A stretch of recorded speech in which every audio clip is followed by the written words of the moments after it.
52 افراد غریب لاچار ضعیف خاتون کی زمین پر 40 سال سے قابض 65 کنال 12 مرلے پر قبضہ کر کے فصلیں کاشت کرنی اپنی ملکیت شدہ اراضی مانگنے پر جان سے مارنے کی دھمکیاں۔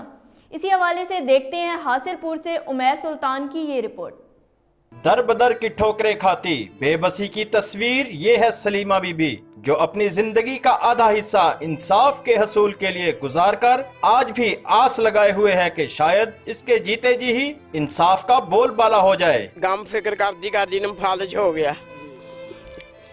ہن مینوں 4 سال ہو گئے منجے تے پئی نوں، 40 سال ہو گئے۔ ساڈا حق تے سانوں ملے، بہت چر ہو گیا، رول گئے ہیں اسی تا۔ بااثر لوگوں نے 40 سال سے اس کی زر خرید زرعی زمین پر قبضہ جما رکھا ہے۔ پیشنگر جو کچھ کر پونجی سی ساری لا بیٹھے ہیں تو کھ نہیں بنتا۔ اسی حساب کا جانے وہ نہیں ساری گل سن دے، جو کسی کو جانے کسی بندے نے میری گل ہی نہیں سنی۔ بس سیدھی گل تے غریب دی سندا کون ہے؟ سلیمہ بی بی اور اہل علاقہ نے بے بس ہو کر احتجاج کی صورت میں وزیر اعظم عمران خان اور وزیر اعلیٰ پنجاب سے اپیل کی ہے کہ بااثر لوگوں سے ان کا ملکیتی رقبہ واگزار کروا کر انہیں انصاف فراہم کیا جائے۔ کیمرہ مین عبدالرشید کے ساتھ رانا عمیر سلطان، حاصل پور۔